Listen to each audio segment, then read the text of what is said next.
was the 12th baby in medical history that they've ever seen this happen to. I'm so glad that my mom chose faith. What do you think people's perception of you is? What was your perception of me? What's the most hurtful thing someone has told you? I started to believe at a very early age that I was disgusting and no girl would ever want anything to do with a guy that looked like me. If I could just whisper in my 9-year-old's ear, like, you're gonna be cool one day. You're gonna help a lot of people and you're gonna save a lot of lives. If someone watching this feels trapped in their body, their disease, or their circumstances, what do you want them to know? How beautiful are you?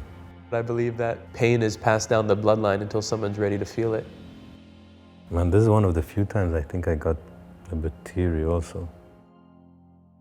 Okay, hi everyone. So I don't know which number friend I am in Dubai, but I know a few of my friends are friends with Nick, and they're dear friends. So shout out to Nido and Khalfan. But we finally met, so I'm glad.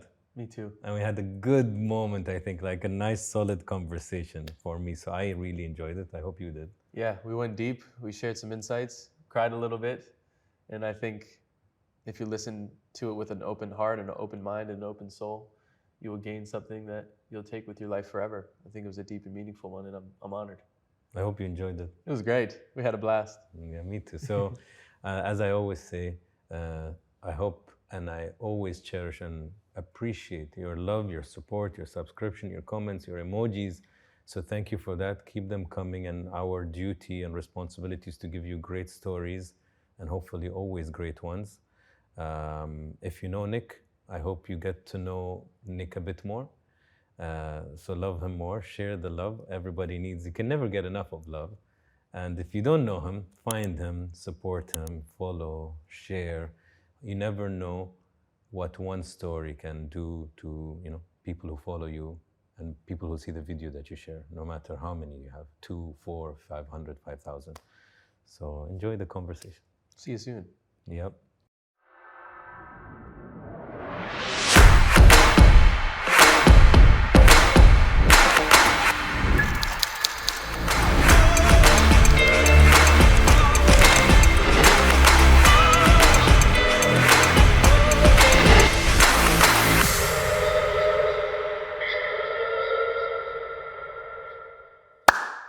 Okay.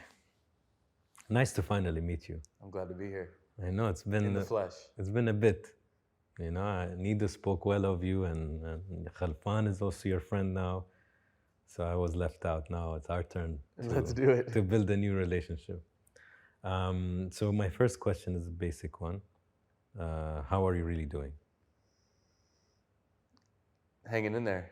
I think you caught me at an interesting time. Okay. I think I'm raw and climbing out of a low. We were talking earlier about being the strong one and always having to put on the smile and to serve and help change lives. And I think sometimes you get so good at swimming that no one checks if you're drowning. And so I'm not drowning, but I'm here, and I'm happy to be here. But I would say, yeah, I'm climbing out of a season. Of a season or a hole? I hope it's a hole and not a season. But I think it's a hole. I think I slipped and fell. I don't have legs, but I think I slipped and fell. I think I lost myself in a beginning of an intimate relationship. And I forgot who I was, and I think old insecurities and programs came up, and Nick went unconscious again. And so I think I'm coming back to home and who Nick is. And so I'm bringing you my most heart-centered, raw version of me today. And I came in here with the intention to not perform, because I think oftentimes I put on this performance of say the right answer and have this perfect one-liner, drop the mic line, and I don't want to perform today. I just want to be with you and let it all out. So here I am. You got me at an interesting season.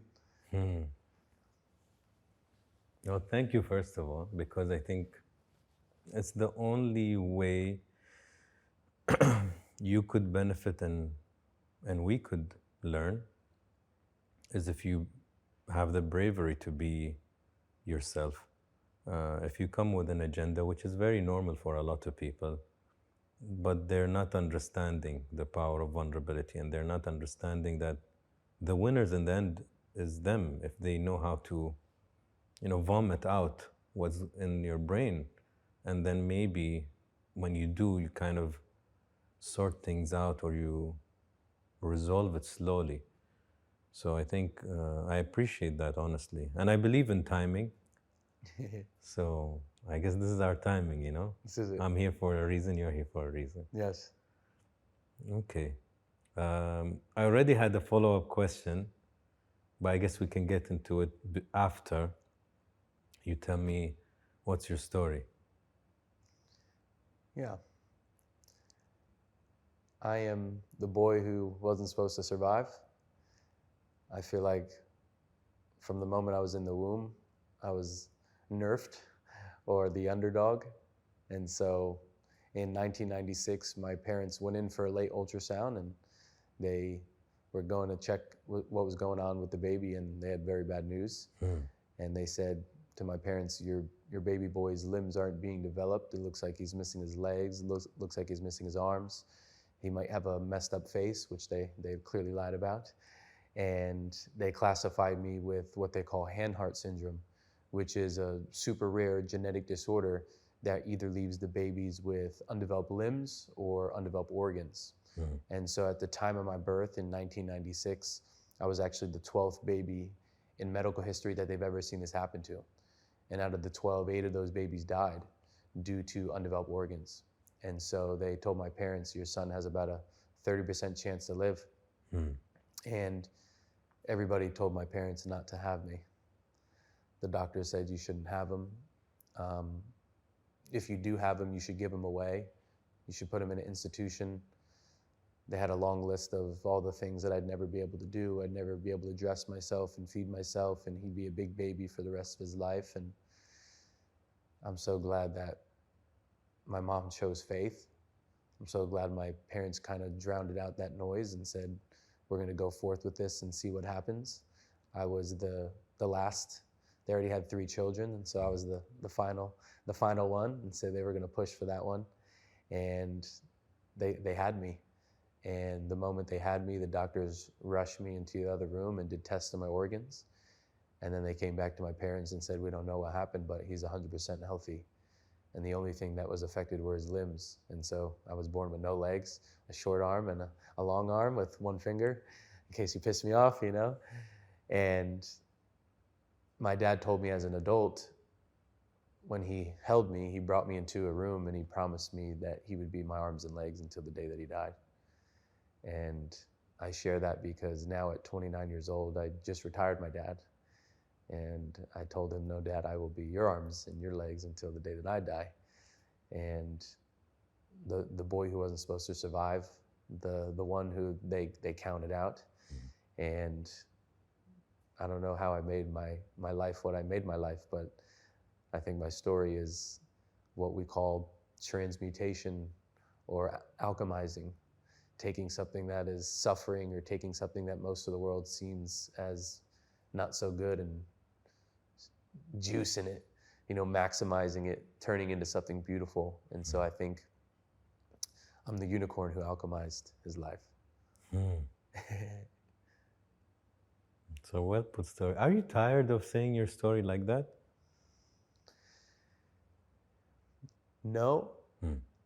I had a great lesson because as a speaker, we speak all over the world. And you know the song Rocket Man? Maybe. This is my American showing. Okay. But I'm a rocket man. So it's a song by Elton John. I know Elton John. Yeah, so Elton John sang Rocket Man. And he was asked, how do you sing the same song thousands of times with the same enthusiasm and the same energy? And he was like, well, there's someone out there in the audience that had never seen me before, and how dare them I rob them of that first impression. And so although I've said my story in all different types of ways, a lot of ways, I know right now with you, someone out there is hearing it for the first time. What a gift. That's true. And you said earlier that you're finished with an intimate relationship that made you lose. Did I understand it correctly? That made you lose who you are? Yeah, I lost myself in the beginning of what was going to be a intimate relationship. I feel like most of my wounds came from women. Very, very deep trauma wounds from women, seeking validation, wanting to be loved, never feeling enough, never feeling strong enough or tall enough or enough muscles. And I think as the guy with no legs and one arm, I spent a lot of years focusing on all the evidence that I wasn't a good enough man for the world or for who I thought I needed to be versus all the magic that I am. And I was coming out of a season where I was in a 5-year relationship, and I ended that relationship before I moved to Dubai, and just focus on purpose and focus on building. And they always say it smacks you in the face when you least expect it. But I had fumbled into what I thought was exactly what I wanted from the emotional standpoint, from the physical standpoint. And I think I went back into that, am I enough? Performing, trying to do more. And I think I got overly lovey, because I think oftentimes we get hurt and then we close off parts of ourselves. And so when we get rejected or when we get hurt or when we get cheated on, whatever it may be, we say, I will never do that again. I will never show that part of me. I'll show the world. And you put up these walls, and some of us don't build walls, we build castles, and we build them so high that we don't even know who we are anymore. And this specific female brought out the lovey side of me, the soft side of me. I started writing poetry, and I started saying things that I've never said before and doing acts of service that I've never done before. And I really enjoyed that softness in me. And what I've realized through that experience maybe was a few things. I think the first thing was, just because you love someone fully doesn't mean they have the capacity to hold your heart the way you want them to hold it. And so I think I fell more in love with what she could have been versus what she was. I think a lot of us create this perception or this dream illusion that we fall in love with rather than being present and loving the person for what they are. And I think that expectation leads to disappointment in a lot of ways. But yeah, Nick went full love mode, full lovey, and they just didn't have the capacity to hold it and to honor them for where they're at and what they're going through and taking the lessons. But I think most importantly for me is, on the other side of that, is how can I stay heart-centered in a world that wants me to be cold? How can I keep my heart open when I get hurt? How can I still love when some people can't hold that? Because I don't want to be cold. I want to be lovey, heart-centered Nick, and even when the world hurts me or things don't go my way, I don't want to go build a castle again, because I've already built too many walls. I've already been hurt too much. And so at least at the end of the day, if I love fully, I know I'm an exceptional lover, and on to the next, right? I think. Sounds better. Sounds better than, it's easier said than done. Yeah, but like you touch on a few important things, the point of the courage to love again, because when we're naive, we do things for the first time, such as marriage or skydiving, or because you're fresh, you're curious, right? It's if your marriage failed, if the car ride that you did got in an accident, or you fell off a motorbike. Now the second time getting on that motorbike, the second time saying maybe I should get married again, that's harder than the first time. The first time you were naive. Now you know that you've tasted hurt, right? So for you to maintain a positive mindset of, you know what, fuck it, I'll try again. One thing that is beautiful out of your experience, even if it was traumatic or whatever, it taught you something about Nick, that soft side still exists, and what a beautiful thing to discover. Yes. You know? Yes. Yeah, he's in there. And for the right one, it won't be a lot. And for the right one, that love will be accepted and it'll be appreciated and acknowledged. But yeah, he pulled out the softy in me. And so that's what I'm extremely grateful for as well, is being able to access that part of me, because who knows how long it's been dormant. And I think a lot of us have these parts of us that aren't activated, but once we experience it and feel it, it's a resurrection of that part. So cheers to loving more wholly and loving more fully, even when you're scared. Because that's scary. Love is scary.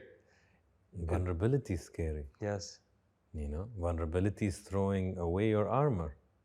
And it feels so good to have that armor on because you're protected. Yes.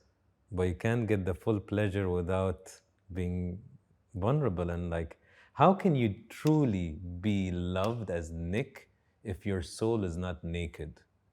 You know what I mean? If you're just showing me bits of you, the best bits, refined, charismatic, ha ha, he he, and good times, good mood. I'm loving good mood Nick. I'm not loving all of Nick. But if you, even as a friend, you show me all colors of you, and I still think, fuck bro, I love you. I love you. Everything, the beautiful, the ugly, the moody. So imagine in love. If you just choose to show the best parts, now the girl is falling in love with your best parts, which is easy because you're pretty good at them. Yeah. But you show everything. Yeah. Can you? You know, now you see if somebody really adores this whole uniqueness, you know? Yeah. But scary. Very scary, but worth it. Yeah. You need courage though. You need courage. Yeah. I think I will continue to push that envelope into love, even though it's scary. Because I want to attract what I am. And if I'm cold, I'm going to attract coldness. And if I'm sheltered, I'm going to attract sheltered. And if I'm coming off broken, I may attract broken. And so if I can just be fully, I'll attract someone who's fully there as well. Hopefully. And how has it been for you? Like, because, you know, people get a bit, they would judge you on the current version of you, right? He seems confident and he's charismatic. But was it really difficult going to school? Was it really difficult? I don't know if you went to uni, but was it difficult to reach maybe the comfort that you've reached within yourself today? I would say very difficult. I think I did a very good job at putting on like a smile and the mask. I feel as if in my family, I was like the glue. I like held everybody together. I was like the point of inspiration and hope and the anchor. And if I showed any slightly off, everybody was like, "What's wrong, Nick? And what's going on?" And there'd be a lot of attention. And I guess I didn't want to be a burden.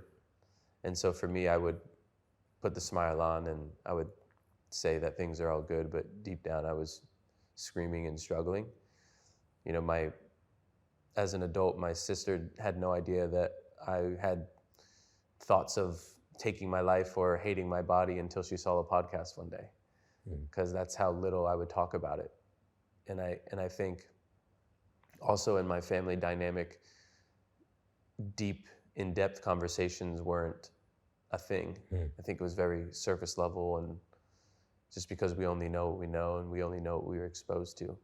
And so for me, growing up, it was difficult. You know, I go to school and people are taller than me and I get treated differently. I have different challenges and different needs. And the big thing was the love, to be honest. You know, when you get into middle school and high school, everybody's dating and they have boyfriends and girlfriends, and I was always the one that never got invited to the dance and never had a girlfriend, and I see all my friends dating, and yeah, I felt less than. I felt inadequate. I felt like there was something extremely wrong with me. And then because that was my belief, I would create the evidence in the world. I would think everybody's making fun of me, and I would think all girls thought I was disgusting, and that became my filter. And so, yeah, I think it was very difficult. But I think I wouldn't be Nick if I didn't go through the suffering and the pain. You know, I hurt so much, and that's why I wanted to change, because I had a very simple choice. It was like, okay, you take your life, which you don't have the strength to do, or you fall in love with this body because you're stuck with it. Like, this is what you have. The body's not going anywhere. And so you either try to fall in love with your vessel that your creator gave you, or you exit it, and you're not exiting it, because I know that what that would do to my family. I know that what would that do to my friends. And so I went on this path to falling in love with myself through sports, through personal development. But yeah, it was very, very difficult. When you see a guy complain about his height or his nose or his clothes, or a woman will pick on her, I don't know, her body, does it bother you? Like, are you thinking like, seriously guys, like you're complaining? Do you have that attitude? Did you ever have that attitude? Or you're like, to each their own? Yes, I used to get pissed off. When I would see people complain, or when I would see people be lazy or not execute or not use their vessel or their full potential, I would get angry and be like, give me your legs, you know, I'll take your legs. I want to go running, you know, like use your arms, go in the gym, like do something with it. And I would get very angry. And I think that was just a level of consciousness that Nick was at that age. Now I have a totally different take. My take is more grace and compassion, because what's so interesting is, after working with so many people, I realized that we're all disabled. You could just see mine. I've seen the biggest and baddest men with the biggest muscles and the most tattoos feel inferior over me. And I have to comfort them. I'm like, hey, I'm not trying to do anything to make you feel unsafe or inferior, insecure. So I've seen the biggest of men crumble to a 3'5" guy and feel insecure about it. And it was a breakthrough for me, realizing that we're all struggling in some way. We're all struggling. Okay, I don't like maybe at times I don't like the fact that I have no legs and one arm, and some people don't like the fact that they have their eyebrows are a certain way or their nose is a certain way. And so it's like, wow, we're all hyper-focused on what we think our disabilities are. And because we're hyper-focused on what our disabilities are, we walk in the world with the energy of, I'm disabled. And so I've realized that, yeah, you may be able to see mine. Mine is like a big alarm, like no legs and one arm. But it's like everybody in here struggles and feels the same emotion of insecurity. They feel the same emotion of inadequacy. They feel the same emotion of not enough. And so I think it just connects us on a deeper level, realizing like, I'm just like you. And I think oftentimes people don't humanize themselves. We were talking about this. Everybody wants to show their amazing parts and all their wins and all their highlights. And I'm over here like, I'm struggling, you know, like this is what I'm going through and this is how I'm getting through it. And so I think at this point I have more compassion and grace for people, because we're all in the same meat suits, just they look a little bit different, and we're all struggling with the same thing. And we're all judging ourselves, and we're all comparing ourselves, and we all are scrolling on social media thinking we're not enough and we should be richer and further ahead by now and bigger muscles. I think we're all in the game. But mine's just a little bit louder. You can see it. You guys can hide. I can't hide. That's so true. And you know, that's the funny part is how simplistic we make it seem. What do I mean is, the gym can make you look good on the outside. And you know, people fill in the blanks. They look at somebody who has money or looks good, and they fill in the rest of the blanks until that person speaks. That's why one of my favorite quotes of Socrates is, speak so I can see you. Because then I know. Yes. So if I meet you and you're very negative and you're insecure, you're not giving me that energy. That I'm like, man, you know, Nick, yes, he has these challenges, but even, man, his energy, and he's a party pooper and he never enjoys a movie with us and da-da-da-da-da. But then I get the other side of Nick. I'm like, bro, when he comes to this party, it's gonna go lit. So it doesn't matter. Like, it's the energy that's so contagious. And then you see beyond people want to be around Nick or people don't want to be around. Same for me, you know? Yes. But we don't focus on that as much. We focus on the aesthetics and the visuals. And now people are starting to understand. Even you talk to women probably know this better than us. They're like, yeah, he's good looking, but I need to talk to him. Or once they get to know him, they're like, no, it was so cringe. They know. I couldn't talk to him. You know, it doesn't matter how good looking he is. When he speaks, ugh. Yeah. You know, us guys were more like, ooh, nice body. Like you run, you know? But you learn with maybe age. So it's really interesting how I always say, train your body and train your mind. Don't forget your mind. That's so beautiful when you work on it. 100%. I think that's my superpower, right? Because most people on the street, they're like, wow, look how disabled he is. And I'm like, have you seen the way you think? Have you seen the way you operate? Right? It's like, how does a guy with no legs and one arm live more of a full life than people with all their arms and all their legs? It's because I realized that it was the brain, right? As you mentioned, we live in a world that worships the body when the limit was always in the mind. And so I spent a lot of years working on my mind, alone, isolated, trying to figure out what's going on in that thing. And to go to your point with humans and females and relationship dynamics, that was my biggest breakthrough, realizing that attraction and intimacy wasn't always physical, it was energetic. Because there's been so many moments in my life where I have a conversation, whether it's a male or a female, and we go super deep, and then they go to get up and they're like, oh, I forgot you have no legs, one arm. Oh, I forgot you have a chair. Oh, I forgot, like I totally forgot with the presence and with the aura, with the energy, the physical body faded. And so I have so much evidence and reference experience that, oh, the physical body does dissolve when your energy is on point and your mind is on point and you're present and you're on purpose. It's way deeper than just physical attraction. Good thing, with the right ones. Yeah, and I don't want to sound disconnected on any level, meaning, of course, the physical part plays a level of chemistry is needed in a relationship. Maybe more so for us men, maybe it's a bit higher, but it's also important for women. So I don't want to make it sound like it's zero.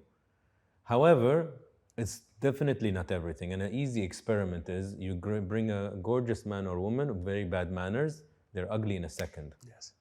So suddenly the six-pack and the height, and you're like, meh, I'd rather not. Yeah. So it matters, but to a certain extent. I'd rather take the characteristics and the nice energy and they treat me with respect over that, right? But doesn't mean it's zero. Agreed. That's what I'm trying to say. So now for Nick, it's like that woman, I'm gonna ask you also this question because the definition of love, let me ask you before I give you the little that I think I've learned. What does love mean to you? I think love is a choice. I think it's something you have to work on. I don't think it's something that you just feel and then you have it and it's there. I think it's intentional act of serving. I think it's an intentional act of identifying the other person's needs and delivering on those needs and creating a safe container. I think of it's this whole deep thing of this commitment and choice to being intentional with how you act with this person, knowing that your actions have a cause and you have an effect, and the way you move and the way you serve and the way you navigate the world. I think all of that's love. I think love is also not telling lies. I think love is telling them the truth even when it hurts. But I think it's not just a feeling, it's a choice and it's a commitment. But also, I'm a human and I also have no idea what's going on in this human experience. And so I can sit here and say, I know what love is and this is, but I'm here learning as well. And it's one of the mysteries of life. That's why it sells so much, you know, Yeah. books and movies. One thing I think I've reached is how much loves, the true love, it seems to me so far, which could be like a discussion for the next 20, 30 years, we can have this debate.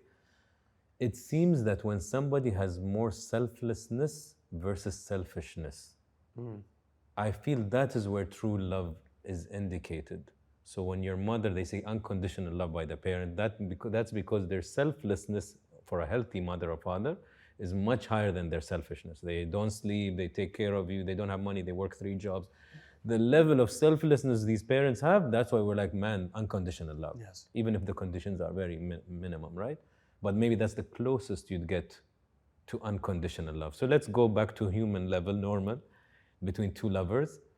I think it's still higher than the selfishness. So the woman who loves Nick, it's not only about a body and a mind and good mood. She loves the essence of you. Like, it's about you. Like, you know, and I was speaking to a friend recently, and he was saying something, and he got a bit emotional on this, and for me it was like, wow. He goes, he had a very dark phase in his life. And I'm like, how did you get out of that? He called it a hole. That's why I referred to depression as a hole. He's like, I'm like, how did you get out of that hole? He's like, I dug my way out, similar words. And he goes, I'm like, did somebody help you get out? He's like, no, I did it on my own. But the moment I got out, I really didn't want to go back in, and I knew I needed help. So then he went to his partner and he told her everything. I don't know what he did, maybe, I don't know, cheating or lying or God knows what, or just not being present, right? I didn't get into the details of why he had to tell her everything, but he said, I told her everything. And the first words out of her mouth, she goes, to hear that hurts, but how can I help you get better? And he said, he's like, I felt so small, Anas, because I'm like, excuse me? Like, what do you mean, how can you help me? Like, I just told you so much that hurts. And he said, she didn't say, how can we get better? She said, how can I help you get better? It wasn't about her at all. And he said, I felt so small, like I don't deserve this love. You know what I mean? And I'm like, bro, that's a keeper.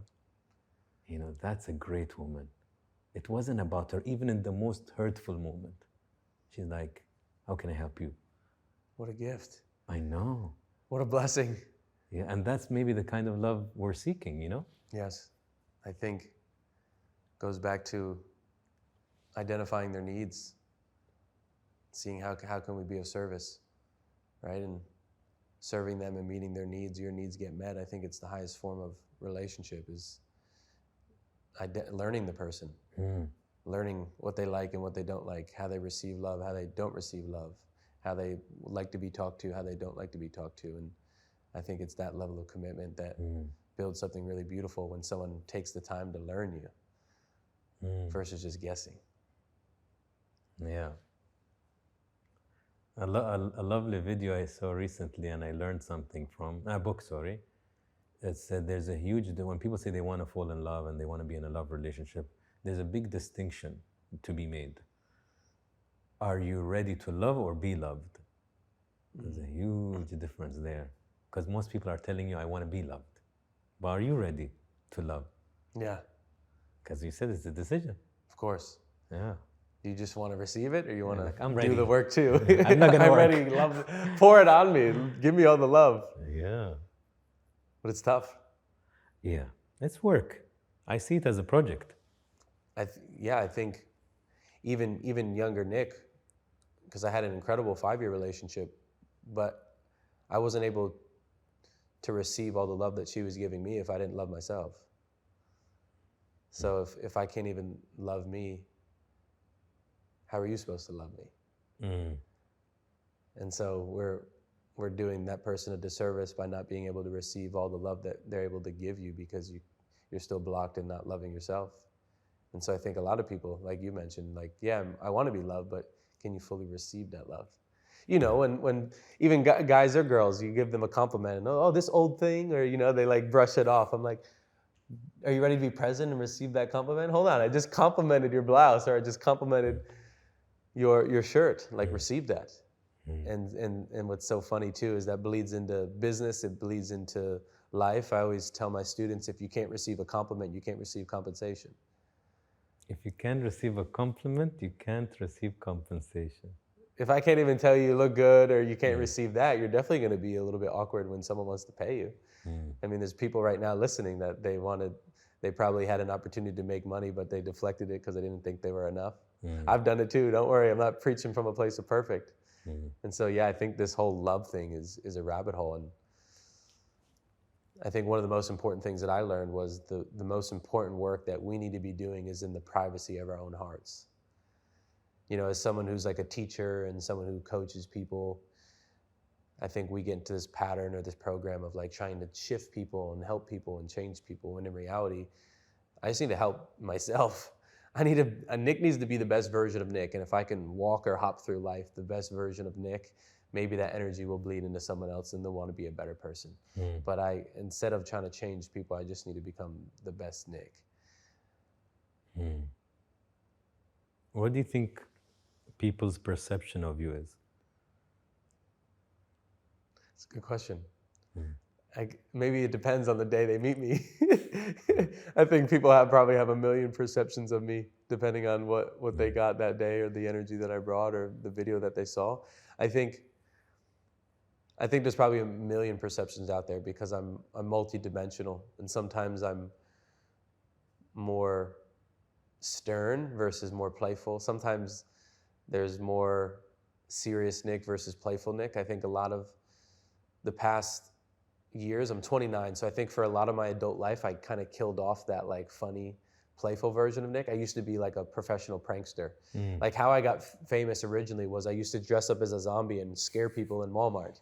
And that's how I got known. And then I realized I was like, well, if I go into business and I want to become a speaker, I need to be more serious. I need to like put on a tie and, you know, I built this whole different persona. And so people probably have a lot of perceptions of me, but I think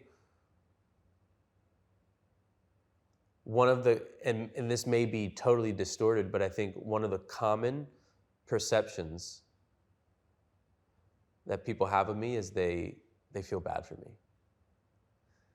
When in reality, they're in their own prison and they have no idea. Like my life is pretty amazing. Like for the majority of times, I'm a pretty happy dude. I'm pretty fulfilled. But I think they don't get to see all of it. They don't get to see that Nick's pretty independent. People are blown away that I live alone. They're like, how? I'm like, what do you mean? You saw me jump up on the chair and I can order food and I go to the gym on my own. So I don't think people get to see all of that. And so I think the common perception is probably like, poor guy.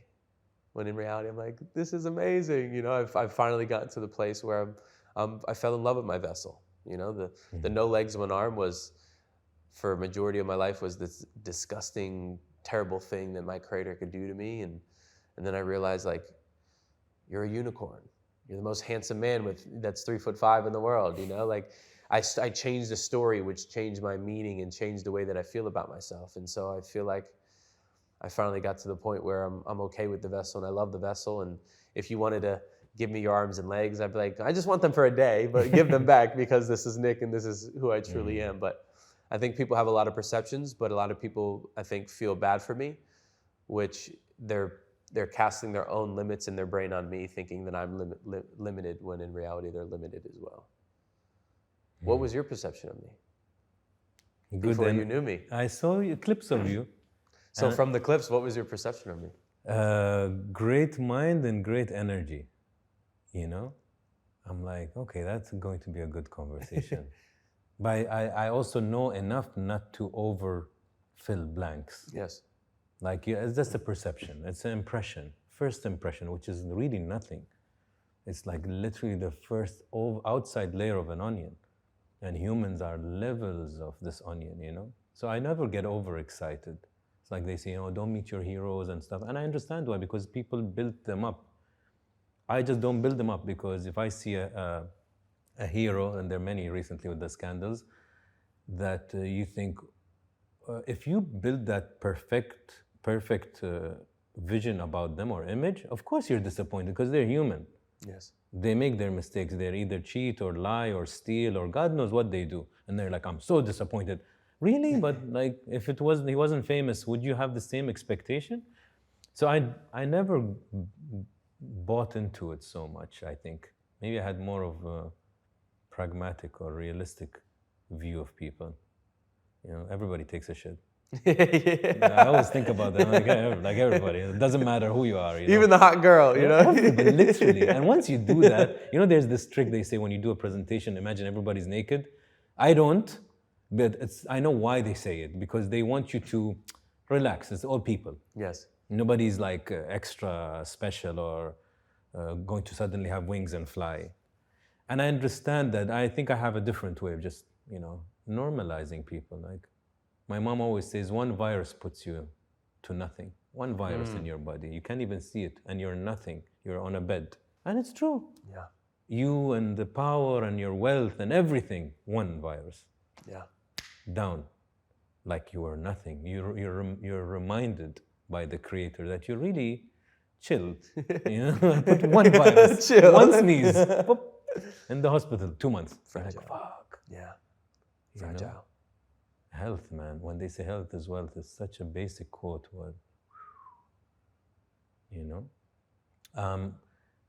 How did you, until now, deal with negative feelings and thoughts? I think younger Nick dealt with negative feelings by stuffing my face with food. I love food. And so I would soothe and numb myself with food, or I'd numb myself with video games when I was a younger kid, and kind of just stay isolated. And I don't think I had the tools. And I don't think a lot of people have the tools to process emotions, right? So I think we have to have grace and compassion for ourselves, because we only know what we know, and we only know what we've been taught. And a lot of the times, those emotional, intelligent tools weren't passed down. And like, this is how you process emotions, and this is how you work through trauma. No, like, we were just thrown into this life, and you were hurt, and you were rejected, and you were cheated on, and you experienced all those negative emotions. So I think the younger Nick didn't know how to process those emotions, and I think I would just isolate, eat food, and play video games, and kind of stay in the house. I think now I sit in them, and I make sure that I feel them. I make sure I don't run. I make sure I don't hide. I make sure I don't try to distract myself with business. I mean, a lot of guys like us now, I don't feel negative emotions. It's like, no, you're just working, and you're working so much so you can't feel them. You're soothing some sort of way. And so I make sure that I sit in the feeling, and I really feel it. If I want to cry, I want to cry. If I want to yell, I want to yell. I want to really experience it and not run from the emotion. And then the question is, how long are you going to stay there? And I think what people don't realize is if you don't do the work in yourself, you get so used to negative emotions that you forget what it feels like to feel beautiful. You don't know what the beautiful emotions feel like. And the moment you start feeling the beautiful emotions, you sabotage it to go back to your negative emotions, because those are comfy and cozy and what you're used to.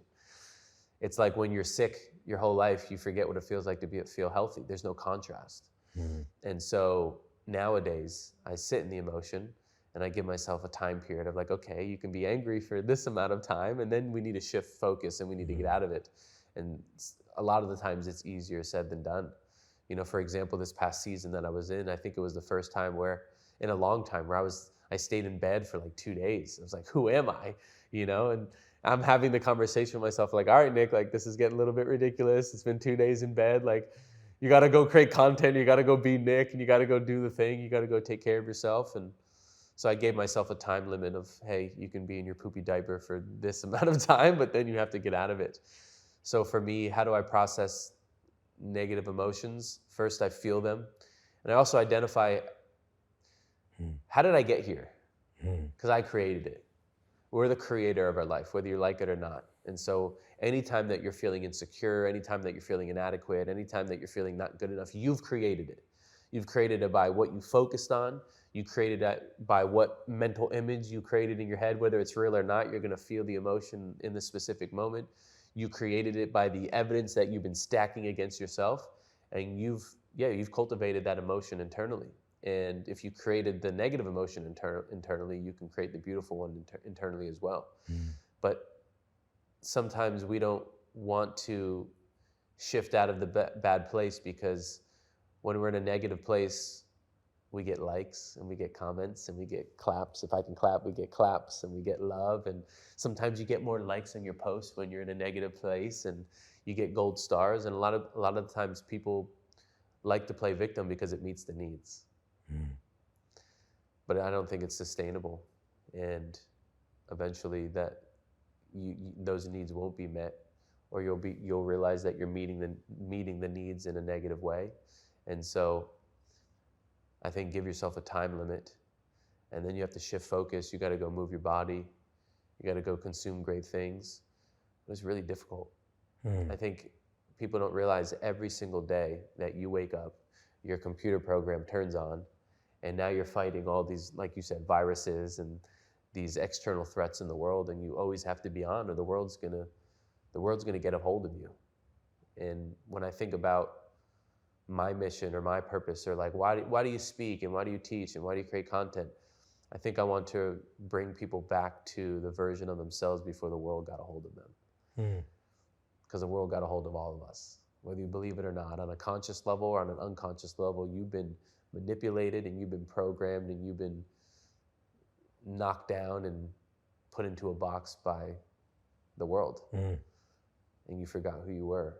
And I think at the core of it, we're the softies. I think at the core of it, we're the lovers. I think at the core of it, we are love. But when the world beats you up and throws you down a couple times, you definitely forget who you are. And so I think in order to heal it, you have to feel it. And if you don't feel it, you never heal it. And so for those that are going through something right now, enjoy it. Enjoy the season of suck, because the only reason why you like the beautiful days is because you know what the terrible days feel like. And the only reason why you like the wins is because you know what it feels like to get punched in the face. And I think oftentimes we forget that we came to Earth to experience all of the contrast. Like, just imagine this. Imagine, and I don't know where we were before this, and maybe we were floating, and maybe I had legs, who knows? But imagine they were like, where are you gonna go? And I'm like, I'm gonna go to Earth. And they're like, what's Earth? And I'm like, check this out. In Earth, you're gonna get cheated on. In Earth, you're gonna get rejected. In Earth, you're gonna get smacked in the face. In Earth, you're gonna experience not just the beautiful emotions, but you're gonna experience all the emotions. And you were so excited to go to Earth because it was unpredictable. It was uncertain. It was new. And then we came here. They gave us anesthesia. We forgot why we came here. And then we get mad when we're sad, and we get mad when we're angry, and we get mad when things don't go our way. And so I think Earth is a constant reminder that the juice of life is the contrast. And if you're lost right now, enjoy loss, because on the other side of loss is found. And eventually you'll find yourself, and guess what? You're gonna lose yourself again, and you're gonna lose yourself again, and I'm gonna lose myself again, and that's the human experience. I mean, imagine coming to a planet where you knew exactly what life was gonna look like. You'd be bored by day 5, and you'd be like, let's go to the next planet. And so, enjoy the contrast. But I think all of the things that you and I talk about, it's easier said than done. And all of the things that we teach and all of the tools that we give people, you only get to use them when things don't go your way. And so get ready, because it's coming. It's coming for all of you. Nick, you mentioned when you're young that the house had superficial conversations, and that you had a smile, and you didn't, until your sister didn't know so much until she saw a podcast, etc. Therefore, do you think that version of Nick, the pleaser, like who says more yeses than nos, who doesn't maybe have self-boundaries, or doesn't want to be a burden on the parent because they already have enough, or maybe you feel guilty that you were born this way, now they have to take extra care for you, or if you complain, they're already having a hard time and now I'm adding more. No, I should, they're already struggling as it is. No, I need to make it seem like I'm the easiest child. And like, does that carry through into your self-identity, your self-love, and all the way into what we talked a lot about today, which is romantic love, where suddenly in romantic love, Nick is a pleaser. Nick doesn't have as much self-love as he is when he's with the guys and at work. and suddenly you're not having your self boundaries again, and you're saying more yes than no. Can we go out tomorrow instead of today? Yeah, sure. Everything is becoming, and then you forget all the hard work you had to do to get out of that. Yes. Okay. Spot on. Uh-huh. Yeah, I'm I'm the guy that turns a red flag into a maroon flag. I'm the guy who like ignores the red flag and says, no, it's a yellow flag, and I'll try to turn it into a green flag. And I think I'm conscious of that people pleasing Nick bleeding into my adult life, especially with intimacy or relationships. I think that's what happened in my last like very serious relationship. Is it got to the point where I wasn't Nick. I wasn't the guy that we started a relationship in because I wanted to make sure that she always feels safe, and I never did anything that would make her feel insecure and spark different emotions. And so I stopped doing specific things and showing up specific ways, and maybe putting down specific hobbies and less time with the guys because I wanted to make sure she was cozy and she was safe and she was comfortable. And I think she did the same for me. And I think it was two people pleasers that met. And after 5 years, we looked up and it was like, who am I? You know, like, where did I go? I think we both lost ourselves in that relationship with people pleasing. So yeah, I think it bleeds into my life and being more conscious of it. I think ways that it shows up for me and maybe shows up for other people is you initially set a boundary, you set a line in the sand, and then it happens and you kind of just brush your eye, or you let them kind of go over it. And next thing you know, there's no boundaries and things are messy, and you try to reinforce old boundaries in the present moment, and it just gets messy. And so I think, yeah, I think there's still a lot of people pleasing tendencies in Nick. And one of my biggest forms of self-love was actually leaving that first relationship, because I felt energetically it wasn't aligned for the last like 1 year or 2 years, and I was trying to mentally rehearse how to get out of it. And what I've realized I was doing was I wasn't leaving the relationship because I didn't want to hurt her. But then again, if I don't do what I want to do, then I'm hurting myself. And so I got to the point, and finally Nick talked to Nick and was like, the biggest act of self-love would be for you to honor what you feel is right and take action on that decision. And so that was the meaning that I gave the breakup, was when Nick liberates himself from his people-pleasing pattern and he finally makes a choice on what he feels right, that will be a massive form of self-love. And so that was a big win for the boys, in the sense of my overriding my people-pleasing pattern, but it still shows up. And I think what I've realized with doing all the brain work and teaching all the brain work is the question isn't, am I going to go unconscious? The question is, how long am I going to go unconscious for? How long am I going to be back in the pattern? How long am I going to be insecure? How long am I going to be people pleasing? And how fast can I catch it? And so I'm gonna sit here from a place of like, I'm gonna leave this interview with you, and I'm gonna go people please again, and I'm gonna go feel insecure sometime. But how long are you gonna stay there? How long are you gonna operate from that place? And for everybody listening as well, it's gonna happen. You have patterns, but how fast are you gonna catch it?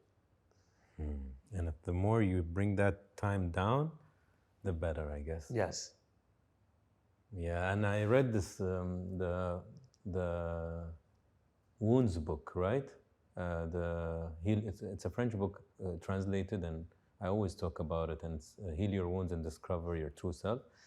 And the people who have the humiliation wound, and usually all of our wounds come from our parents, even unintentionally. They could say, I'm taking your sister, not you. And you feel a certain like rejection or whatever. Right? There's rejection, there's humiliation.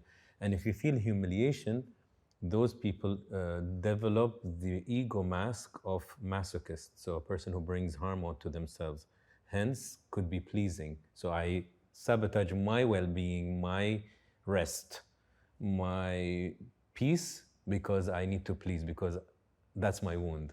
And then you learn how to remove that ego mask, that I shouldn't bring harm to myself just to make everybody else happy, you know? It's a good book. If you want, I'll send it to you. I would love that. Yeah. I think about that too a lot, of the little boy. there was a season of my life where I did the AI thing where I put, you know, it was me holding my younger self. I had hands though, so that didn't make sense. The AI gave me all 10 fingers, so that was pretty cool. But to have more compassion and grace for that little boy. That's what's helped me a lot with my parents, is understanding that that's a little boy and little girl inside there as well, that didn't get the love that they wanted and maybe wasn't raised the specific way that they wanted, and they have trauma and they have wounds and they have healing to do, and they're just in an adult body now, but we're all little boys and little girls trying to still figure out life. And for me, I think I'm very, very hard on myself. And when I remind myself of that little boy, I'm like, I got you, bro. You know, like all this hard work and all of the pain. And if I could just go back and whisper in my 9-year-old's ear, like, you're gonna be cool one day, or it's gonna work out one day, and you're gonna help a lot of people, and you're gonna save a lot of lives, I think maybe I would have spent less time in a poopy diaper or a not so good place, but maybe I needed to go through that. But reminding myself of that little boy has unlocked a lot of things, a lot of healing for me, a lot of compassion and grace. And I think people like you and I, and for those that are listening, we've become the adult that would have protected that little boy or little girl. You have to become the adult that little boy needed. And so we get to love ourselves in ways that we weren't loved, and protect ourselves in ways we weren't protected, and nurture ourselves in ways that we weren't nurtured. True. I have a few of your sayings. عندك a red card? I wanted your take on them. Okay. Great. Yeah. Bring out the red cards. Let's go. Yeah, I wanted your take because these are things I read, but I like to hear your point of view. First one, in middle school, your arm began to grow unevenly, that the bone was growing faster than the skin. Is this true? Yes. What happened there? Yeah, so this arm was about 5 inches longer than it is now. Okay. And my bone was growing faster than my skin. So it was very pointy and it was very super sensitive. And if I would have hit my arm hard enough, my bone would have came through my skin. Oof. So I was always protecting it. And I wasn't able to do a lot of physical activities. And so at that time, my older brother was a wrestler. I always wanted to be like my brother. And I was in a very dark hole. And I also knew that if I could become a wrestler, maybe the girls would like me. A lot of it was girl focused. I'm just saying, everybody listening right now, like, you want to know why Nick did a lot of things? It was like to receive love from women. And it's not sustainable. Please listen to me. But at that time, that's what I wanted. And I was like, wrestlers are the most badass thing. If I could become a wrestler, you know, I'll feel better about myself. I'll be with the boys. And my parents are like, you can't, your arm. And I was like, well, can we cut my arm off? And they're like, what do you mean cut your arm off? I was like, I don't know. I've seen like online and on shows, like they do surgeries. Like, is there any surgery that we can do? And they were like, do you really want to do this? And so when I was 16, they scheduled the amputation process. And so they lasered 5 inches of my arm off to be smoother, so I could beat people over the head with my arm. And I became a wrestler. But yeah, I had to cut my arm off. And what's so interesting too is that I didn't see no legs and one arm as the challenge of becoming a wrestler. I just saw the 5 inches that was sensitive was the challenge, because maybe I was born just crazy like that. And so yeah, I had to cut my arm off in order to become a wrestler. And I wasn't even good, but it changed my life forever. In a good way, you think? Absolutely. It gave me some of the most important things, which was, I think the first thing was community. I think a lot of the times when we're suffering, we isolate. And I realized that essentially we don't need to suffer alone. You don't need to carry the burden alone. You don't need to carry all the weight alone. And I think you and I can probably attest that our brotherhood, you and I one day, but our brotherhood and the brotherhood and that friendship that we have is actually more important than any of the money or materialistic things we have in the world. And so that was my first experience of real brotherhood, of, you know, getting beat up in the room and you're sweating and you can't breathe and you look over and you see this guy with no legs and one arm crack a smile. You can probably keep going and practice a little bit longer. And that camaraderie, and a lot of the times they were my arms and legs, if I think about it. And I think that's why I value, you know, my brothers, and you see the people that I rolled in with, it's like Those are my arms and legs. So don't piss me off because they can hit. Maybe I can't hit, but they can hit, you know? And so I think everybody should lean in, or at least have intention to find a brotherhood and find a community, a sisterhood as well. But also wrestling showed me how far I could push myself physically and mentally. And I can assure you that if you feel depressed and you feel anxiety and you feel stress right now, what I want you to do is I want you to pause the video and I want you to get up on the legs that your creator gave you, and I want you to start running around, and I can assure you, you totally won't feel depressed or anxiety or stressed after you push yourself. The changing of your physiology and the changing of your state is one of the most valuable things. And if you have your legs, go do so. And every time that you don't want to run, think of Nick, because he'd gladly take your legs so he can run around Kite Beach and do something amazing. So use your legs. You too. You better use them. I work out a lot, and I became more strict on them during the COVID lockdown because I didn't want to get depressed, and I had too many people's salaries depending on me and their livelihood. Yes. So I'm like, I can't lose my creative juice. I can't lose my focus. So I started to train every day.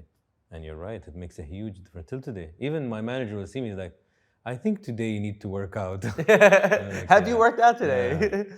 So we will train. Important. We will train one day. I'd love to. Just don't lift legs. Anything but legs. We'll go in and train. No, you'd love it. I love training. Okay, another thing you said is when I was born, the doctor said I'd never dress myself, I'd never feed myself, I'd never be independent. I'd be basically a big baby. Now those doctors have passed and I'm rich and successful. Is that true? Yes. How does that make you feel? It's a little harsh now that you read it back to me. It's a little aggressive. There's all versions of Nick, heart-centered Nick, head-centered Nick, so I think it's a little aggressive, but I think what that means to me is they casted their own disabilities on me.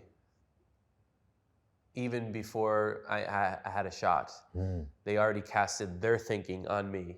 And I think the massive lesson in that is the majority of your mental work in life is deflecting the beliefs of others as you walk through life. I think most of our beliefs aren't ours, we pick them up along the way. Like one day you were a little boy and a girl told you you had a big nose or something and you started to believe that. And then that was your story. For me, it was the same thing when I was a 16-year-old kid. A girl made fun of me, and I adopted the belief that I was disgusting, I was unattractive, I'd never have a girlfriend, I'd never have a wife, I'd never have a family. So I think the majority of our work in this human experience is like playing karate and deflecting the limitations of others, because they're naturally going to coach you and advise you from their own beliefs and their own experiences and their own rejections and their own failures and their own traumas. And so most of the time, you have to be like, no, that's not mine to hold. That's not mine to carry. That's not my story. That's not my belief that I want to carry. So for me, that quote or that line that I've given was a lesson that they're always going to try to cast you down, and they're always just kind of try to limit you and put you in a specific box. And as long as you don't feed into their limits and their disabilities, you can create something really amazing in their life. But just imagine how many people right now have incredible music, but they shared it with someone who doesn't like that type of music. I have music, I create music, but if I create hip hop and rap music, but if I share it to someone who likes jazz and they're like, I don't really like that vibe, I'd be like, maybe my music does suck. Or just think of how many people want to be like us in the sense of they want to create content, they want to change lives, and then their parents were like, what are you doing with that silly camera? You know? Or their friends are like, oh, you're trying to be an influencer, you're trying to be one of those dudes online, right? And they're like, oh, maybe I should stop. Just think of how many people will never achieve their dreams because they believed the limits of someone else. That's scary. So true. So true. So let's play karate in the human experience, right? We're chopping and kicking away the beliefs of other people, but also love them in the sense of you can consciously in your brain say, hey, that's not mine to hold, but have some compassion and empathy because life got a hold of them too. And they're just doing the best they can. But I'm not willing to accept the limitations of others. You said. I'm scared now. I feel like my greatest accomplishment is not letting my body define what I'm capable of. It's always the psychology that's holding you back. You don't get the life you have, you get the life you focus on. Wow, what a smart guy. What did you think of that? Yeah, I think for a long time, I believed others. And so for a long time, I believed that I could like never be an athlete, or I believed that I'd never have intimacy, or I believed that I would never be an attractive figure, or I'd never do any of those things. And I think as I got into personal development or learning new things, I started unwiring and rewiring my brain. But I also looked at my life and was like, you've always been crazy. You know, it's like, okay, you may have adopted a few beliefs, but like, Nick, you skateboarded and you wrestled and you drive a car and you bodybuild and you weightlift and you modeled. Like, did you ever accept the limitations of the outside world? You kind of always did your thing. But what that means to me as well with the psychology part is I've literally trained over 1 million people live from stage. So I may not have went to uni and I'm an actual psychologist, but I've worked with more brains than most of your psychologists, so I'm a psychologist, right? I've worked with more humans than most people. And what I've seen time and time again is it's never the strategy that's the problem, it's always the psychology. It's like the very easy example is like losing weight. Most of the people in the world know how to lose weight. And if you don't know how to lose weight, I'll show you. You put less food in this hole and you move your body and the weight falls off. But why don't most people have their dream body? You know the strategy. It's your psychology that gets in the way.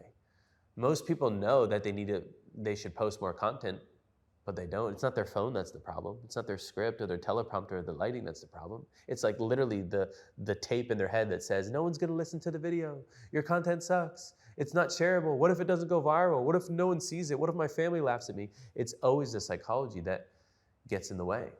And so for me, I'm hyper-focused on the brain. Because most of you know what you need to do, but why you're not doing it? It's because the tape that plays inside your head. I'm not good enough. I'm scared. What if I fail? What if I succeed? What are they going to think of me? It's all of the internal dialogue. But I've also, my analogy that I give the world is imagine we were in a video game, because I also think this human experience is a video game. Here we are in our matrix running around. If you saw a guy in town square roll up on a horse with the girl, with the bag of money, and he had no legs and one arm, you'd be like, he's cheating. He has cheat codes. He's running something that we don't have. And what is it? It's my belief system. I'm crazy. And because I'm crazy, I can achieve crazy things. And what's so interesting about being crazy or delusional is everybody thinks you're crazy until you do it and then you're a genius. There's a fine line between crazy and genius.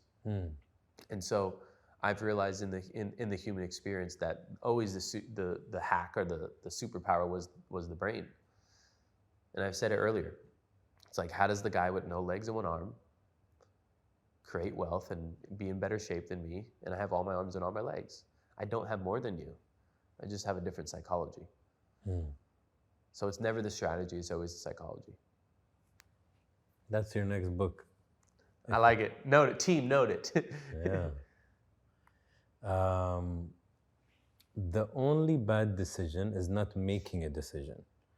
All of us are one piece of information or one new belief away from a whole different life. If I do this, will I die? And if the answer is no, it's fabricated fear stopping you from getting to the next level. So there's a lot there. Yeah. What do you think of that? Let's break it down. Yeah. For sure. I think I'm going to go aggressive here. In school, in traditional school system, we got programmed that there's a right decision and there's a wrong decision. What's even more interesting is when you take a test, there's one right decision and there's 4 wrong decisions. So you're really screwed, right? And so we've been programmed that there's a right decision and there's a wrong decision. Also, in school, when you go to the girl or the guy with the answers, you're called a cheater. But when you do it in entrepreneurship, it's called a mentor. So we're a little jacked up, all right? We got programmed in the traditional school system and the human experience. And I think when you get in the real world, you have to have a different belief system. But what I've realized with decisions is oftentimes people they live in the land of indecisiveness, and so they don't take any action. And so they're handicapped and crippled because they don't know whether to go left, and they don't know whether to go right. But while you're thinking whether to go left or go right, I'm already just walking. I'm already just executing. I'm already having messy movement. And so I've learned that indecisiveness is poverty thinking.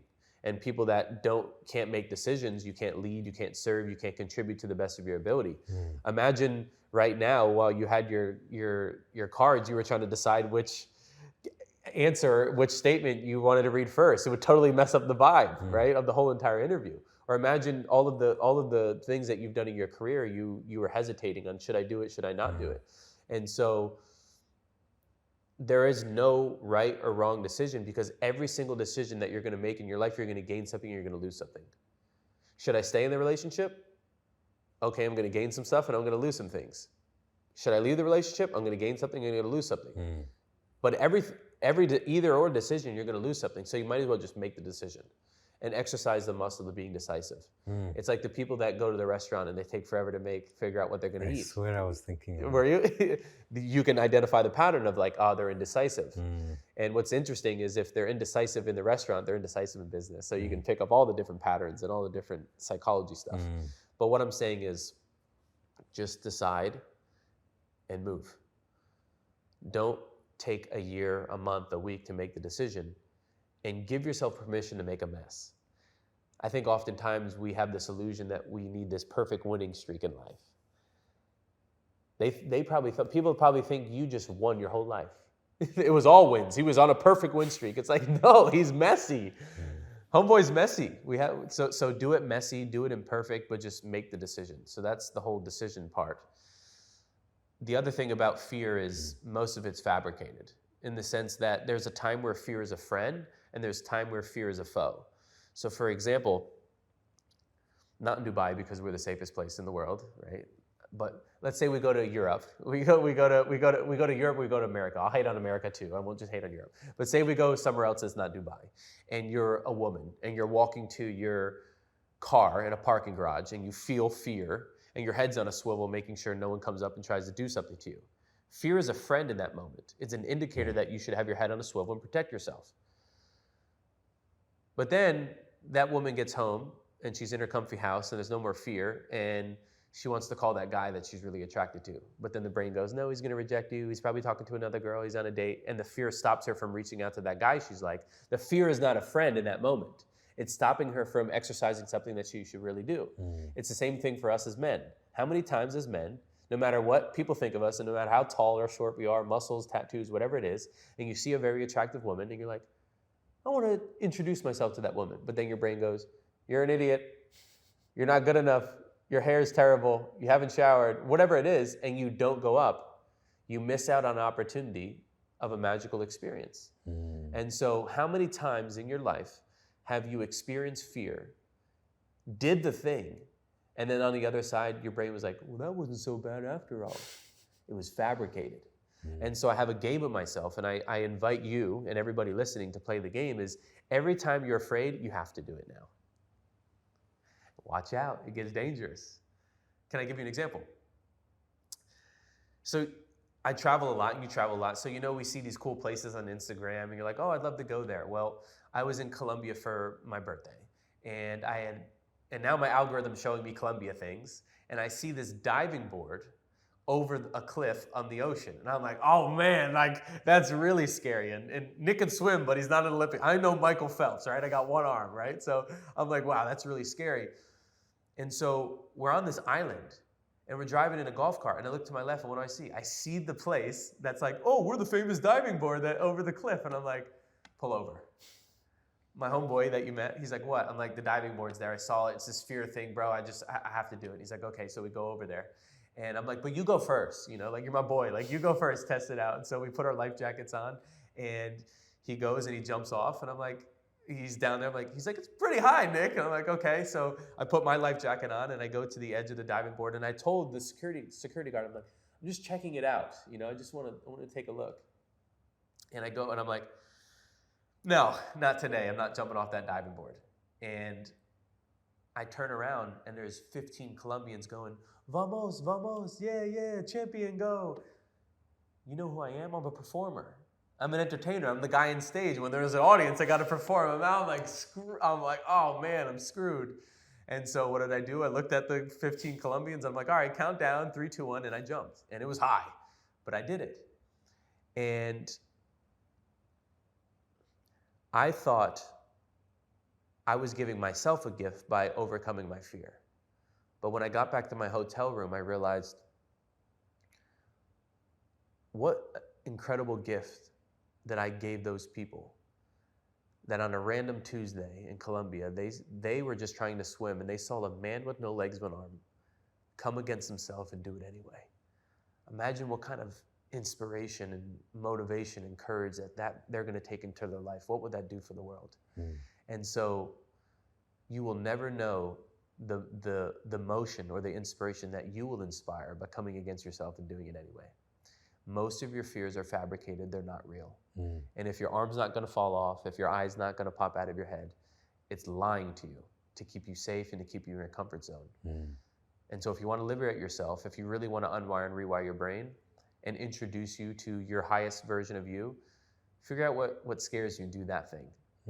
Is there something coming to your brain right now that's a little bit afraid for you? Like literally now? Yeah. It's already on my bucket list and I should do it. To travel alone, I would love to. And I always get busy with work or some reason to stay. I'm trying, because it was on my 2025 bucket list and we're very close and I'm like, shit. So I'm trying to find now a weekend to maybe, even if it's 2 nights, 3 nights, just to say, hopefully. Are you committed? Kinda. Commit right now. Kinda. Yeah. Kind of. As Yoda would say, you do or you do not. Yeah, that's true. But do it, whether it's this year or next year. No, I'll do it for sure. This is, I'm A must. signing off. Yeah. And I know I will enjoy it. And then text me when you do it, so I know that you did it. Okay, done. But I believe everything we want in life is on the other side of what we fear the most. My therapist said something interesting because we were talking about some part of my journey. And he said, Anas, I noticed something. I'm like, what? He's like, the difference between you and a lot of people, I'm like, tell me, And he goes, fill he's me like, up. everybody listening to this gets different kinds of opportunities. Let's say each day. If it's quite realistic to say each day, whether it's an email you can send, whether it's a girl you can say hi to and introduce yourself, whether it's a business opportunity, like everybody has opportunities flying across their face, right? Every day, especially now in the world of internet. He's like, well, most people just, it skips, and they find reasons not to, or they just don't see them. He's like, your difference is you take these opportunities, and that's how you got to where you got so far.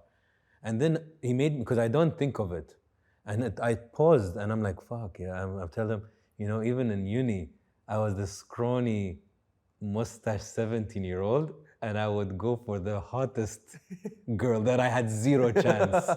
But I loved that I used to do that. Like I would be nervous, jittery, but I'd really go for the best looking woman just to say hi, because in my brain I'm like, maybe I should try. And I always rejected or friend zoned, but I love that I tried. So I learned that I can't bear the Anas that didn't try. I don't like that Anas. So at least I try, even if I get rejected. Yes. What's the worst? Like, she's a no. Yes. It's okay, but now we're friends maybe. Yes. Or something, or it's a flat no. But at least I know there's no chance. I'd rather live with that than say, what if I tried? What if I sent that email? What if I stopped this person that I wanted to work with? I hate that feeling. Yes. The regret. Yeah, the what if. I want to know it's a no. It's okay. I'm good with the rejection. And I've been rejected so many times in everything, in business, in love, and everything. And it's okay. It's a relief. Yeah, it's beautiful. At least you know. Yeah. I think it's beautiful. I think it's a beautiful way to honor that little boy too. Yeah. I think about him. Yeah, I think about the little boy. Like, try. Fuck it. Yeah. Like, try. Yeah. It's not the end of the world. Go for it. And I'm all for this mindset. I love what you said, these paper walls that we build and limitations that are like you won't die. Like you said, if you won't die or get really hurt or cause harm to someone, like why not? Go. What's the worst? It's a boring vacation. Come back. Yeah. Like it's not the end of the world. Yeah. Go for it. Yeah. Okay. Build the muscle. We have nice clips out of this interview. Okay. Who would you? Because this is a follow-up because we talked a lot about fear. Who would you be if fear had won?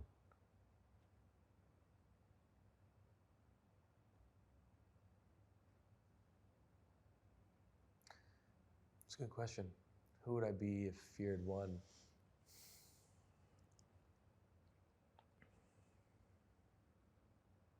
I think I'd be lost.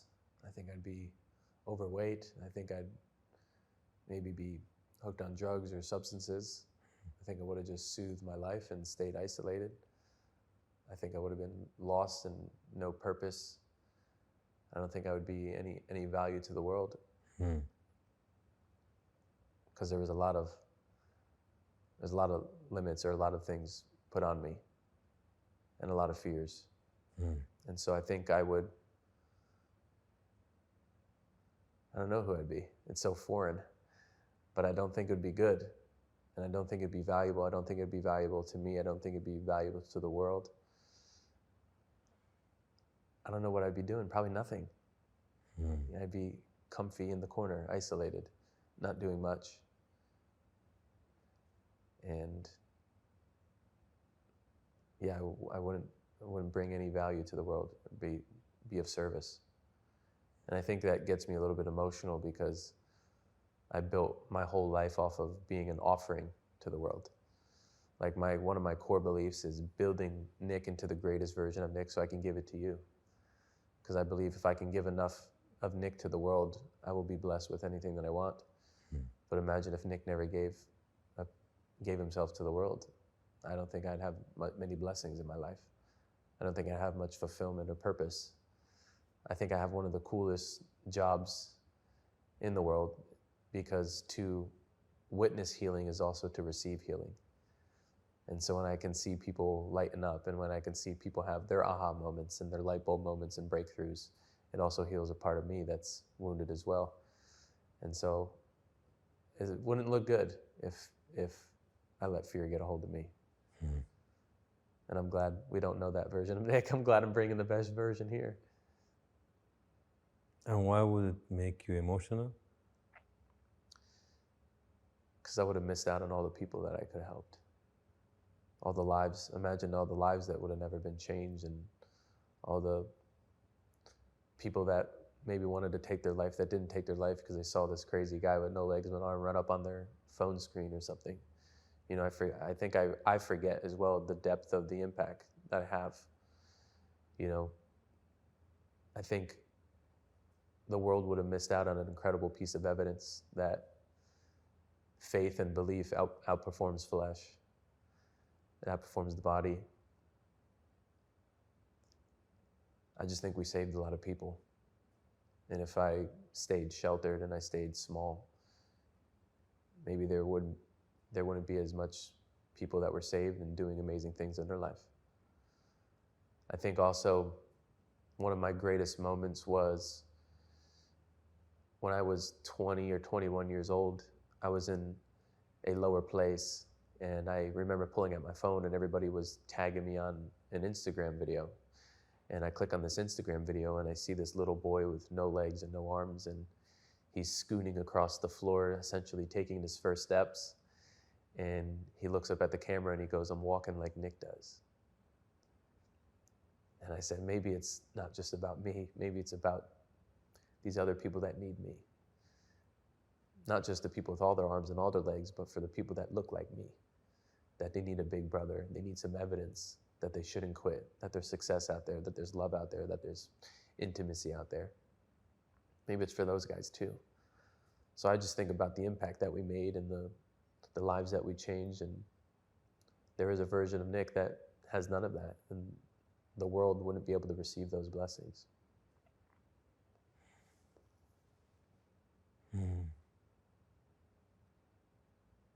How beautiful are you?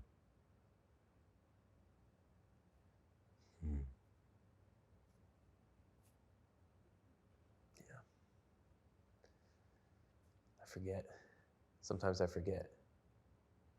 I appreciate you bringing me to the present moment here to remind me of the gift that we are and that we give to the world. And even yourself, I'm glad fear didn't get a hold of you. and look at the impact that you made and look at the lives that you changed. And I also believe deeply that there's always one person in the bloodline that changes the whole family dynamic. And I think you and I are that person. You know, maybe the black sheep, maybe the mustache boy, whatever it is, but I believe that pain is passed down the bloodline until someone's ready to feel it and do something with it. And we're the ones that took the pain and said, all right, I'm ready, let's step up and create something amazing and be the one in the family. So kudos to us to take the baton that our parents or our family gave us, and we ran with it and made the most of it. What a gift. So you're a gift as well. I was just thinking how sad it would be and what a loss it would be if we had that Nick and not this one. You know, it's so heartbreaking to think, like, it's like you watch a life that, man, this is one of the few times I think I got a bit teary also. Like if we could see two scenarios of Nick, right? I think I would be crying so much if I saw the same human, two different scenarios. How much enriches life and how many people not kill themselves and how many people jump on that Colombian board, and versus like none of that beauty. Yeah. It's scary shit.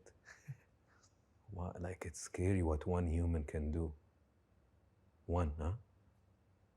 Yeah. One in billions. So scary. Like it's sad, like I imagine it, I feel sad, like it's a sad story, you know? You need to be as far away from that. And I think one thing that maybe is a reminder for myself and for you, I think we are so blessed when you live, any human, when you live beyond you. Like even a mother and her kids. When her kids and her family is bigger than her. So her purpose is bigger than her. When Nick's purpose is bigger than Nick and your body, and this small body that's nothing in this universe, right? When my purpose is bigger than Anas and how Anas looks and how Anas feels and his limbs, it's enormous, it's bigger, bigger, bigger. Then you wake up feeling more gratitude, maybe is the word, I don't know, maybe not even gratitude, but meaningfulness, right? You like, it's beyond me, you know? Do you know how many people need to hear this interview? Do you know? Like, do you know? Because I will never fully know, but there's a sense. You will never fully know how many people you've helped.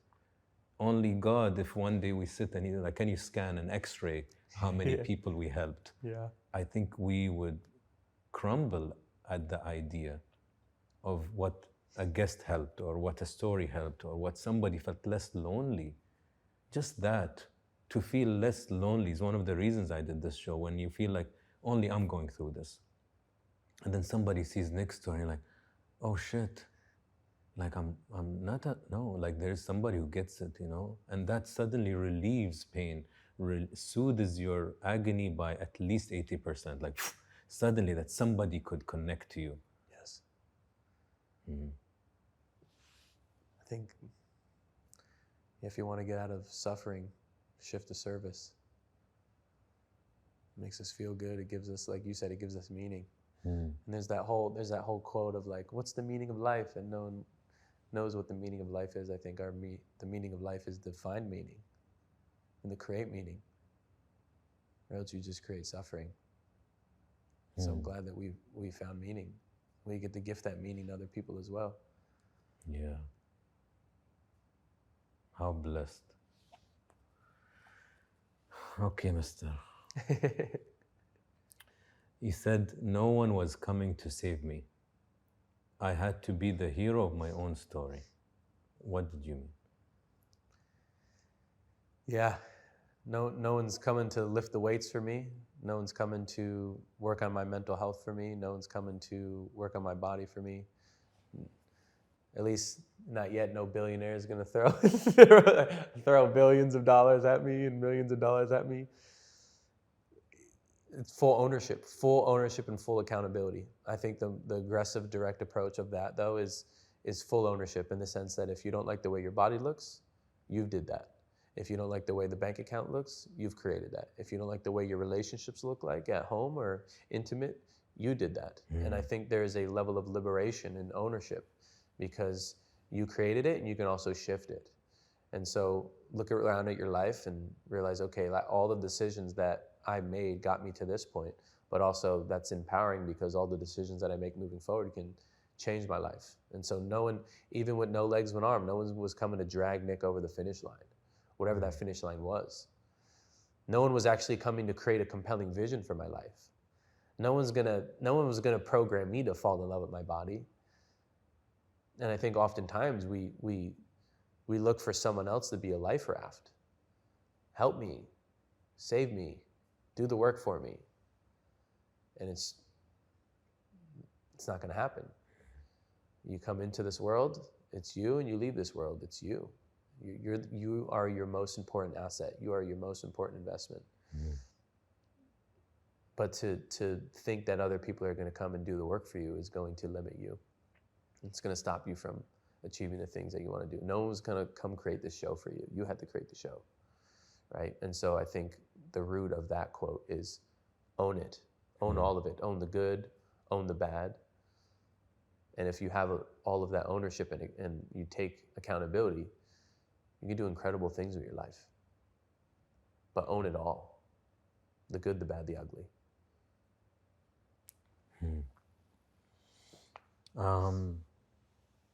What's the most hurtful thing someone has told you and you haven't forgotten?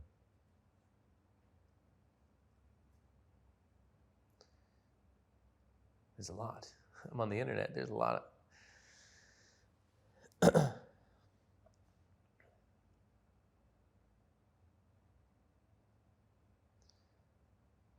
most hurtful. I think it's probably a woman. It was a young girl who said to me, I don't even have to make fun of you. Your body's already too screwed up anyway. Look at you. And that hurt. I didn't know how to process that. And I think that I started to believe that story at a very early age, that I was disgusting and I was unlovable and no girl would ever want anything to do with a guy that looked like me. And that pain pushed me to go on this journey of the muscles and the tattoos and the followers. And I wanted to build big things so people loved me. And that was only sustainable for so long until I realized that nothing in the material world would ever fill my inner hole, that I had to fill my inner hole with love from Nick. And so I think that was one of the most hurtful things. I mean, the list goes on and on. You know, I've had people attack my parents and say they should have never reproduced, and that he's only successful because people feel bad for him, and try to discredit all of my success because of my physical body and that I have it easy. I mean, the list goes on, and I think the highest level of Nick would realize that those people are just really hurting bad. And again, going back to grace and compassion and empathy, because as we all heard the quote, hurt people. And your haters are actually the ones that need the most love. It's not the one that are always putting heart emojis and the smiley faces. It's the ones that are destroying you that really need you the most. And the question is, can you respond to hate with love? Not all the time. We can't do it all the time. It's hard. But I think what a muscle to exercise. Absolutely. Yeah, imagine being in their mind. Been there. We've been there. What's a piece of advice you've never forgotten?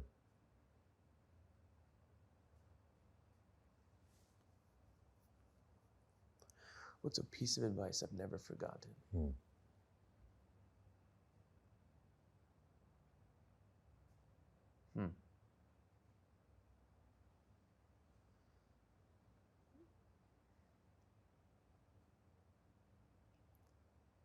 There's a lot of good pieces of advice. Let's see.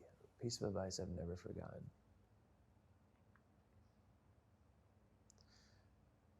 The best piece of advice that I've never forgotten is that nothing's missing. I think we always think something's missing, whether it's skills and insights and brains and limbs and whatever it may be. And I truly believe as humans, we have all the answers inside of us. If we're quiet enough, you know exactly what you want. You know exactly who to talk to or how to get there, what you need to start doing. But I think we're bogged down by the noise of the world and social media and all the different stimulants. And so I think the best piece of advice is anchoring in myself that nothing's missing. It's never been missing. You've always been whole. You were just the one that thought you were holy. That's a good one. If you could teach every child on this planet one lesson only, what would you teach them? Nice.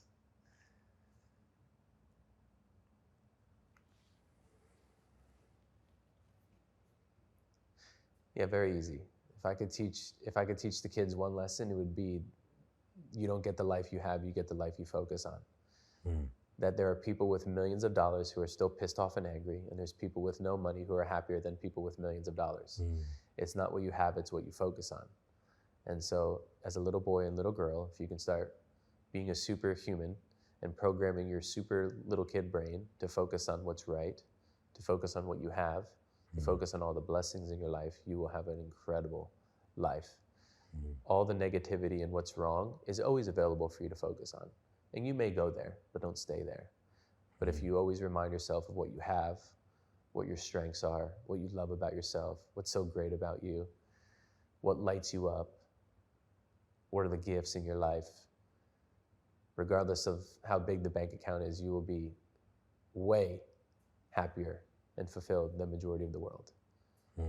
And so you don't get the life you have, you get the life you focus on. And when you change your focus, you change your life. If someone watching this feels trapped in their body, their disease, or their circumstances, what do you want them to know?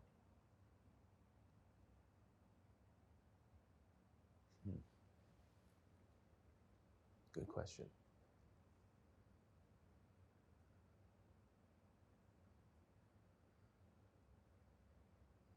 What I'd want them to know is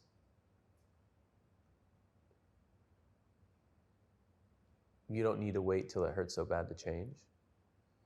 That you can change now by deciding that you're gonna at least attempt to think differently and to move differently and to nurture yourself differently and to consume different content and to try new things. I think also that the things that you want and the things that you want to experience and things that you want to feel, you can feel them now by asking yourself the right questions. I think oftentimes we say, well, when I get this thing, I'll finally feel successful. When I look like this, I'll finally feel this way. And what we're doing is we're delaying the emotion, when in reality, you can feel the emotion now by asking yourself, well, what makes me successful in this moment? What makes me an incredible father in this moment? I know I don't feel good, but what are the things that make me feel good in this moment? What lights me up? Because the quality of our life comes down to the questions we ask ourselves, but oftentimes we're just programmed to ask terrible questions. And so what I would say is if you're feeling trapped in your body or your sickness or in your physical limitation or your mental limitation, is go back to what's beautiful about you, go back to what's right about you, go back to your strengths. Start romanticizing with who you want to become and the things that you want to achieve. But you can change now. You don't need to wait for it to hurt more. You can change from a place of beautiful, beautiful emotions, and but it's capable and there's hope. And if you need evidence, we now live in a world where there's AI, so go on ChatGPT and type in your circumstance and ask it for examples of other people in your similar situations that changed their life, so you know that it's possible and you now have no power to your excuses. Good trick. Your parents said, Nick, the world is not going to stop because you were born like this. Is that true? It's true. And how did that help you, or also how important were your parents for all of this? Yeah, very, very important on the way that they raised me and cultivated me from an early age. My dad in specific knew that if he would make the house all easy with, stepping stools everywhere and, maybe, yeah, making things very easy for me, that when dad wasn't around, Nick would be smacked in the face by reality. And so I think he wanted to prepare me for when he wasn't around. They wanted to prepare me for when the parents weren't around. And so they would, they would make me do things on my own, put my clothes in front of me and try to figure it out on my own, or put my food in front of me and give me a spoon and say, have at it, until I finally figured out how to dress myself and feed myself. They would really put me in situations where I had to create my own success or find my own solution versus them doing everything for me. And if you notice, there's kids with all their arms and all their legs who are way more disabled than I am because their parents do everything for them. Now, no hate to them, they'll learn eventually. But I think it was a crucial role in who Nick is, by the way that my parents cultivated me, that no one was coming to save me. And even my parents' mentality, my mom's mentality was, Nick, as long as you're happy, I'm happy. And my dad was like, you could be happy, but you need to make money. He was like, I don't care what. He was like, you're not gonna sit on the sideline. You're not gonna sit around and collect from the government. In America, he was like, you can make something of yourself. And he was like, you could become a sports announcer. You could become a speaker. You could use your voice. He was always very proactive on, you are not going to be useless to society. Like, you're gonna find a way to provide value. And I think he knew that as men, we find a lot of our self-worth in being of value and being of service and being able to provide for people. And so whether it felt good or bad at the moment, I think he knew what he was doing. And I think that's why I'm a dog, I'm a savage. I think that's why I push. My dad's the dog, so I got the dog from my dad. And my mom's the lover, like float through life. And so I think I have that side of myself as well. But I think the combination of be happy, love what you do, but make something of yourself and provide value, and don't sit on the sideline and get handouts was really valuable for me. What are you afraid of? I think I'm afraid of not reaching my full potential, and I don't know what my full potential is, so I'm probably putting myself in a trap anyway. I have no idea what that is. I always think about this. Imagine we have massive goals, right? We have massive goals, and you want to hit specific numbers in the business and views and followers and money and all these different things. And imagine you died and you went to your creator and he was like, your purpose was just to love your mom the best you could. I'm like, damn, I've been doing it the whole time. You mean that's all I was supposed to do? I'm already successful. Imagine that, right? It's like, oh, I was already enough. I was already enough my whole life. I just set these unrealistic expectations. So I think for me is, maybe I fear achieving all the things that I want and realizing it was never what I wanted. Jim Carrey has that great quote. He said, I wish everybody would make millions of dollars so they realize that that's not the solution to all their problems. Yeah. And so I don't think we learn that until we experience it. And I'm still a young gun. And so I'm still hustling, and I still, have lofty goals of being worth hundreds of millions or billions of dollars. And I'm just scared that I don't live up to what Nick paints out in his brain. Biggest win and biggest loss? Biggest win. So far. Biggest win. Well, I'd have to say my biggest win is surviving birth. That could be the biggest dub, because none of this happens without me surviving that. So I guess Nick was the GOAT the moment he came out and defied the odds, right? So beat the 30% chance of survival. So I would say that's my biggest win, because there's no other wins without that win. I think my biggest loss,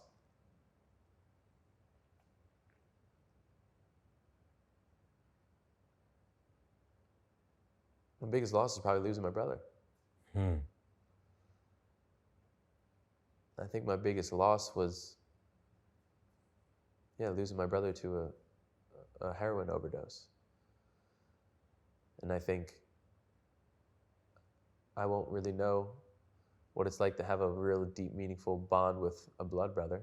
I have chosen brothers now, but I think that was the biggest loss by him going too soon and not being able to help him. I think I go around changing people's lives, and sometimes I'm like, I couldn't even help my damn brother. How powerful are you, Nick?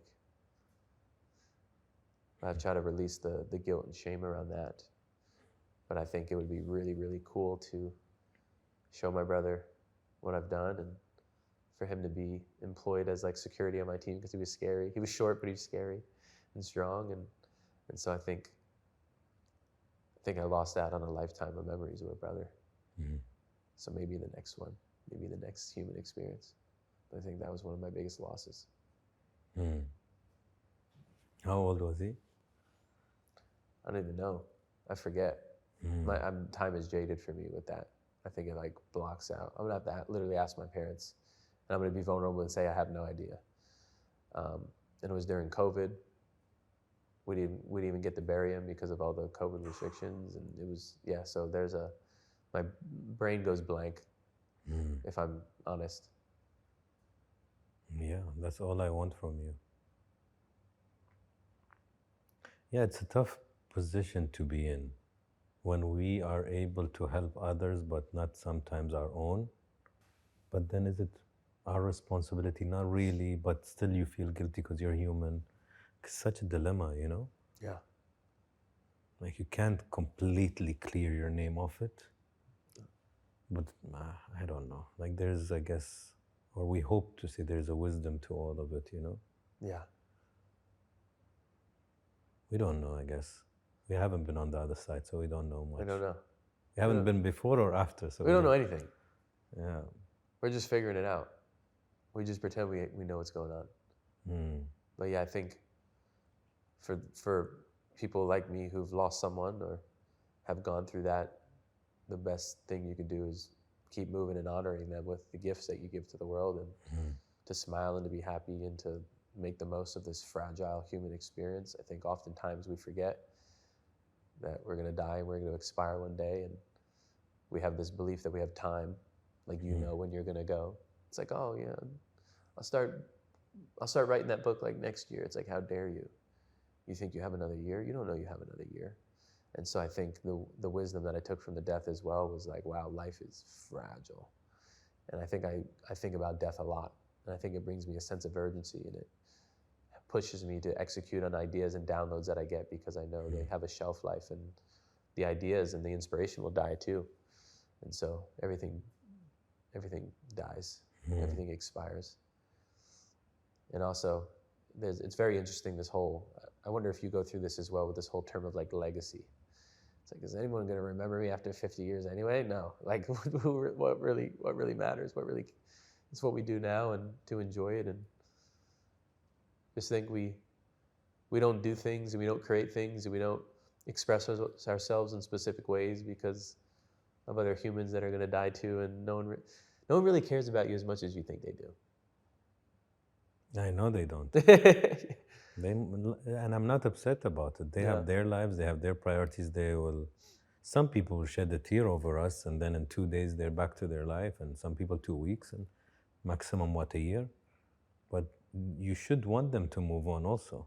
Yes. Like, you're not that important. Some of the most important names, if we start to mention them now, people have moved on. Their families have moved on like crazy, but that's good also. Yes. Like, it's bittersweet.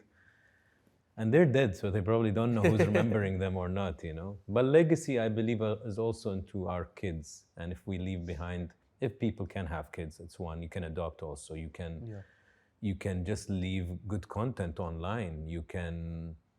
That's legacy, because that's how people remember you, and that's your influence even when you're gone. If you leave good humans, great. If you leave good words, good videos. Today we have the pleasure of a video that lives.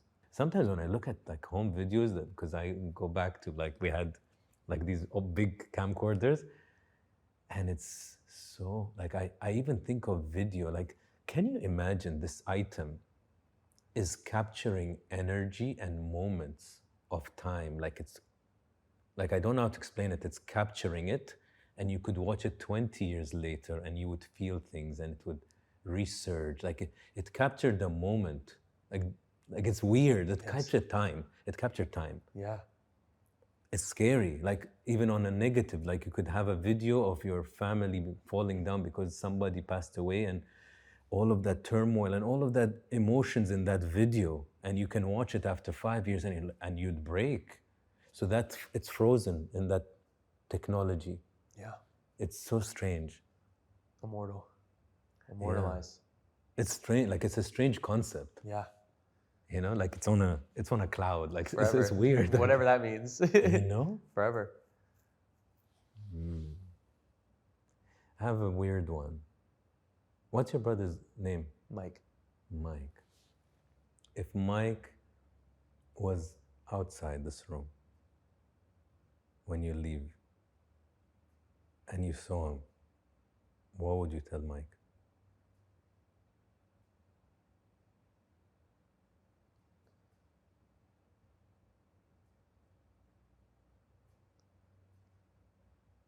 Like he's alive. One, how did you resurrect? How did you get back here? I would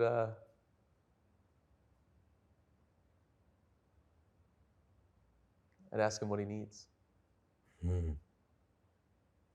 How can I be of service? What can I do for you? I don't think I knew him on that level. I don't think I ever got the opportunity to know him on a deep level.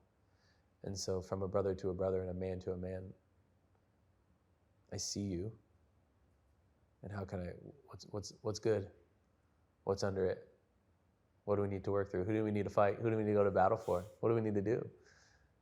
And then also I'd show him the crazy life that I built, and we'd go jump in the race car, and he's the one that got me into cars. And so we'd go in the race car and make sure it's really loud and loud music, and I'd show him the life that I built and the things that I've created, and also ways that, you know, because of Mike as well, I'm in the business of alcohol and drug rehab centers, and so I'm a partner in America with one of my other brothers, like a friend. So we're helping people get sober as well, and so that's a piece of Mike there. So I'd show him all the lives that we've changed because of what he went through, but more as a man of like, hey, what do you need? What were you struggling with? Because I had no idea. And I think a lot of men right now that are watching and listening are struggling, and no one has any idea. And I think as men, we've been programmed that asking for help is weak. And so I think a true man, a secure man, is willing to say, hey, I need help, and feel safe in that. And so I just want to help. Who do we need to fight? Who do we need to go to war with? What do we need to do? But let's handle it so we can go build some more memories together. That'd be cool. Well, maybe he can hear you, you never know. If we could hypothetically take Nick's heart and place it here in front of you and could talk, what would your heart tell Nick? You're enough. You've always been enough. I forget. I think I forget that I'm Nick. I forget the impact that I have. I forget who I am. And so I think my heart would smack me in the face. If I had an arm, it would grow an arm, and it'd be like, hey, like, you're doing it. Why are you so hard? Why are you so hard on yourself? You're living the life you once prayed for, you once wished for, you once hoped for. You're more than enough. Nothing, like I said earlier, nothing's missing. I mean, maybe all the questions that you're asking me, I'm just coaching myself and people are listening. I'm really just having a private conversation with myself.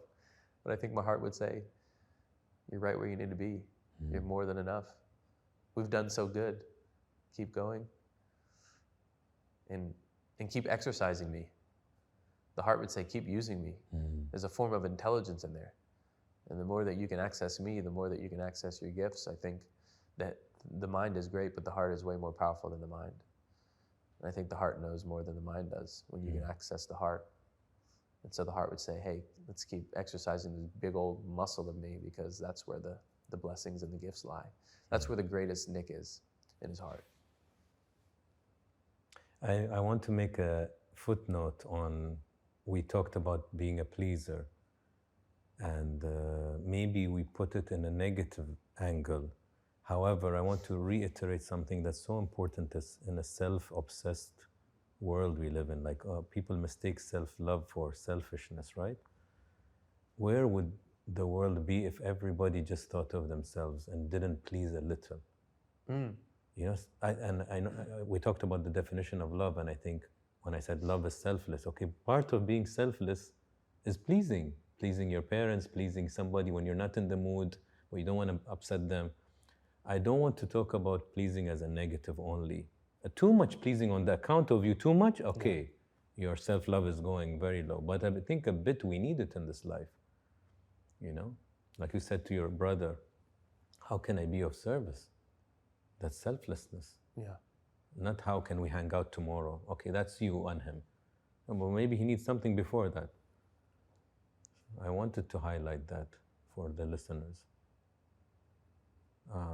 Last one.